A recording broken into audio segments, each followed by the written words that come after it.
And again guys, no, I must say na talagang, ayan no, hindi mo ba nakita guys, puro kasyang-kasyang yan sa kaperahan, mga kapiksi. Talagang mapapalago nyo, kagaya nga nung sinabi ko sa inyo kanina, no, palalaguin nyo yung mga kinita nyo, and talagang lalago siya, mga kapiksi. Magdadala siya ng maraming kasyang-kasyang sa inyo guys. Puro bilog yan, kita nyo naman, di ba?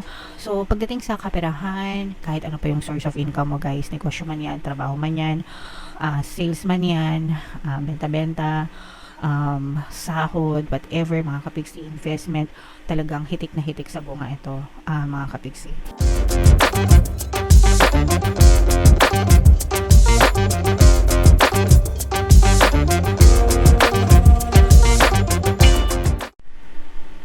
Hello guys, hello Aries, Happy New Year, Happy 2025 sa inyo mga kapiksi. Ang pamagat ng episode natin for tonight is January 2025 monthly horoscope for Aries, Sun, Moon, Rising, Sign, and Venus. Sa dulo ng video guys, magkakaroon tayo ng yes or no pick a card reading. Ito yung deck na gagamitin natin. Pwede kayong magtanong ng isang tanong answerable by yes or no, tapos titingnan natin yung sagot ng tarot sa inyo. So, sa dulo ng video yan guys, kaya make sure na tapusin nyo yung video hanggang sa dulo. So, unahin natin to. Tingnan natin yung mga mensahe sa inyo ni Universe ngayong January, mga kapiksi. Meron tayong not the right time. Meditation brings answers. And meron din tayong be assertive, mga kapiksi. So, parang dito guys, medyo pinaghihinay-hinay muna kayo ni Universe sa mga pagdidesisyon nyo. Mararamdaman nyo naman to, mga kapiksi, no? Kung ito na ba yung tamang moment para sa inyo, or meron pa kayong kailangan na asikasuhin or pag-aralan mabuti bago magdesisyon, okay? So, magdasal guys, lalo na kung hindi pa kumbaga parang hindi pa malinaw yung isip mo, masyado pang maraming iniisip ka, parang masyadong maraming sabit, ganyan, mararamdaman nyo naman yun, mga kapiksi. So kung feeling mo hindi pa tama, or feeling mo kailangan mo pang magdahan-dahan, take your time, wag magmadali, okay? Pero kung feeling mo naman okay na, edi go, diba? Basta magdasal, mga kapiksi. Mag-meditate, no? Kapag nagme-meditate kasi kayo, nagiging maaliwalas yung inyong kaisipan, and doon kayo mas nakakapag-desisyon ng mas naayon or mas tama, mga kapiksi. Alright? And be assertive. Ito naman guys ay parang you're being advised na mas no, parang mas mag-effort ka, mas maging masipag ka, or mas mag-take ka ng mga initiatives, no? Kumbaga, wag mong antayin na dumating yung opportunity sa'yo, ikaw mismo yung gumawa ng opportunity na pwede mong gawin sa buhay mo. Every day, guys, no? Every gising natin, binibigyan tayo ng pagkakataon ni Universe para ayusin yung buhay natin and to live the life that we want, okay? So, wag nating sayangin yung araw-araw na nabubuhay tayo sa karereklamo just because wala pa sa atin yung desire natin. Instead, be grateful and look forward na magiging ma-okay din ang lahat, no? Na you're still alive today, na meron ka pang pwedeng gawin para ma-achieve mo yung mga pangarap mo sa buhay. Okay? So, yun. Para maiwasan magreklamo and just focus on creating opportunities sa buhay nyo, mga kapiksi. Ika nga nasa Diyos ang awa, nasa tao ang gawa. Okay? So, comment down below, Aries, if feeling nyo naka-resonate kayo dyan. Tingnan natin yung ganap sa inyo ngayong January. Shuffle ko to guys. Habang sinashuffle ko to, panoorin nyo muna yung video natin regarding sa ating paano mag-manifest ng abundance video course. Kapiksi, sawa ka na ba sa mga struggles at hirap sa buhay mo? Masipag ka ba at masikap sa buhay ngunit hindi ka pa rin umaasenso? Ilang beses ka na bang nag-attempt mag-negosyo at mag-invest pero palagi ka pa rin nalulugi? Sa pagkakataon na ito ay maaaring may subconscious beliefs ka na nagiging balakid sa iyong pag-unlad at pagyaman. Introducing, paano mag-manifest ng abundance video course. Dito ay matututunan mo ma-overcome ang mga balakid mo para tuluyan ka ng umunlad, umasenso, sumagana, maging matagumpay, successful at maswerte sa iyong kabuhayan, pera, trabaho, negosyo sa labi at kaperahan ng bonggang-bongga. Dali! Mag-send na ng email sa pinoypixietarot@gmail.com at simulan na ang iyong pagyaman ngayon. Alright, so sa lahat ng gusto mag-avail ng course guys, yung promo natin ngayong December, una magbibigay tayo ng 15% discount, pangalawa magbibigay din tayo ng free 3-in-1 pampaswerte sa Bliminal, so pampaswerte sa buhay, sa pera at saka sa love life. Mga kapiksi, sobrang ganda ng course and sobrang ganda ng promo, avail nyo na guys. And meron din tayong bagong course, paano mawala ang third party at magkaroon ng harmonious na relationship para mawala yung mga kabit ng mga jowa nyo guys. 20% discount yan until December 31, kaya mag-avail na kayo guys. So this is both negative and positive. Aries guys, kayo ay na-represent ng Queen of Wands sa ating spread, angel number 1010 guys. I-check nyo yung ibig sabihin yan, baka may additional na mensahe sa inyo ang inyong mga anghel gabay. Meron ditong presence ng earth sign, mga kapiksi, Aquarius, Gemini, Libra. For some of you, pwedeng may air element kayo sa inyong natal chart, or you may be dealing with an air sign, mga kapiksi. Dito guys, medyo parang meron kayong issue with a specific person sa buhay nyo na nagbibigay sa inyo ng sakit ng ulo. Ito guys, parang meron kayong trust issue, broken trust with this person. Pwedeng sa relationship ito, mga kapiksi. For some of you, I'm sensing na parang gusto nang kumawala sa relasyon, no? Or nag-iisip na makipaghiwalay dito sa person na to, or lumayo dun sa person, mga kapiksi, kasi yung iba sa inyo parang hindi nyo na kinakaya yung pwedeng matigas yung ulo ng person mo, pwedeng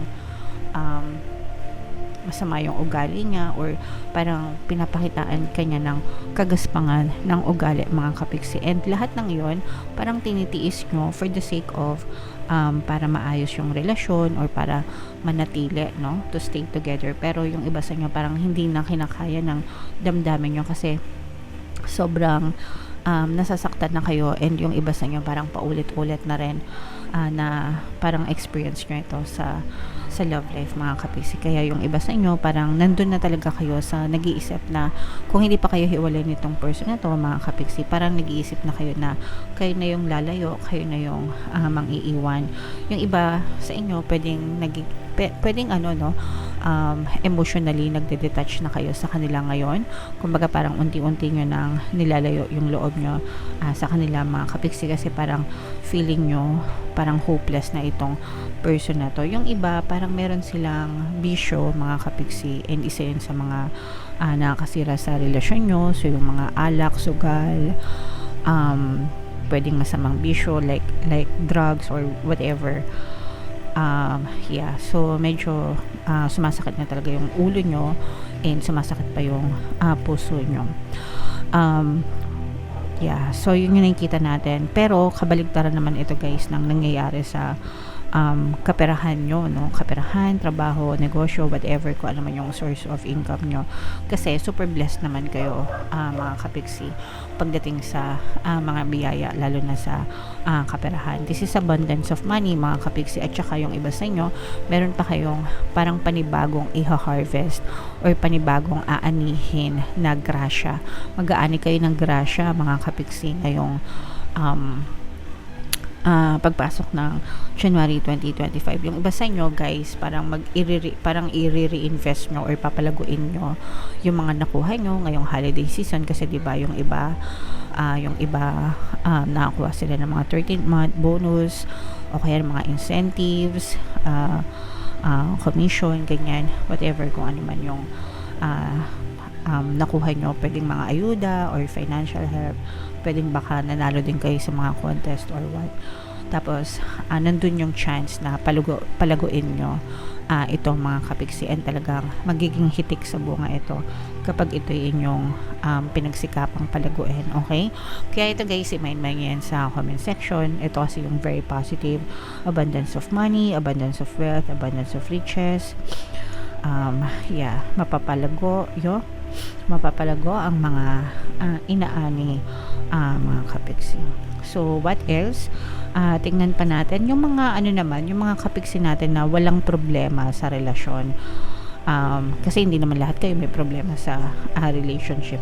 Ito naman, nakikita naman natin sa mga walang problema sa relationship na tuloy-tuloy naman yung pagiging magandang daloy ng relationship nyo ng iyong partner or specific person. And ang maganda dito is parang nagtutulungan kayo ng person mo sa lahat ng mga obligations or responsibilities, lalo na kung mag-asawa na kayo or you're living in together as a couple. Parang shared responsibilities talaga. So parang feeling mo tawag dito, nakita mo na yung kasangga mo. Kasangga ba yung tawag doon? Kakosa, ganyan, kasangga, katulong sa buhay, guys. Okay, so very nice dun sa mga walang problema sa relasyon, kasi talaga nakikita natin na nagtutulungan kayo sa buhay. And again, guys, no, I must say na talagang, ayan, no, hindi mo ba nakita, guys, puro kasing-kasing yan sa kaperahan, mga kapiksi. Talagang mapapalago nyo, kagaya nga nung sinabi ko sa inyo kanina, no, palalaguin nyo yung mga kinita nyo, and talagang lalago siya, mga kapiksi. Magdadala siya ng maraming kasing-kasing sa inyo, guys. Puro bilog yan, kita nyo naman, di ba? So pagdating sa kaperahan, kahit ano pa yung source of income mo, guys, negosyo man yan, trabaho man yan, sales man yan, benta-benta, sahod, whatever, mga kapiksi, investment, talagang hitik na hitik sa bunga ito, mga kapiksi. Sobrang ganda ng daloy ng energy mo pagdating sa kaperahan. Kaya lahat yan, i-mind mo sa comment section. And always lang kayong mag-affirm, mga kapiksi, all day, every day, guys. Palagi nyo lang sabihin, yung mga sinishare ko dito, guys, is money come to me, palagi ako may pera, palagi ako nagkakapera, I'm the king of abundance, I'm the queen of abundance. So sabihin nyo lang yan everyday, i-type nyo na rin sa comment section, mga kapiksi. Everyday sabihin nyo lang yan, guys, no, without expecting anything, and talagang mapapansin mo na unti-unting gagaan talaga yung daloy ng pera sa buhay nyo. Okay, so lahat yan, guys, i-mind nyo na yan sa comment section, mga kapiksi. Ito na yung inyong yes or no pick a card reading. So isipin nyo yung tanong sa isip nyo, guys. Isang tanong, answerable by yes or no. And pili kayo ng isang card. Habang sinashuffle ko to, guys, sa lahat ng gusto mag-join sa ating exclusive membership program, i-click nyo lang yung join button dito sa baba, guys, o kaya dito sa taas ilalagay natin yung link. Kapag member na kayo, magkakaroon kayo ng access sa mga exclusive videos natin regarding manifestation using the power of your subconscious mind and law of attraction. So hinga ng malalim, guys, tapos itanong sa isip yung tanong nyo. And then, pili kayo ng isang card. Card 1, card 2, card 3. Kung card 1 ang napili nyo, ang sagot sa tanong nyo ay yes. Ay, no pala, sorry. Sa card 1, no. Sa card 2, ito ay no din, guys. And sa card 3 naman, ito ay yes. Alright? So, comment down below sa mga naka-resonate, guys. Ito yung ating 2025 kapalaran. Ito naman yung ating success stories ng paano mag-manifest ng abundance video course. Click here to subscribe. Ito yung ating mga pampaswerte subliminals. Thank you for liking, sharing, subscribing. Happy New Year, mga kapiksi. I love you all. Bye-bye.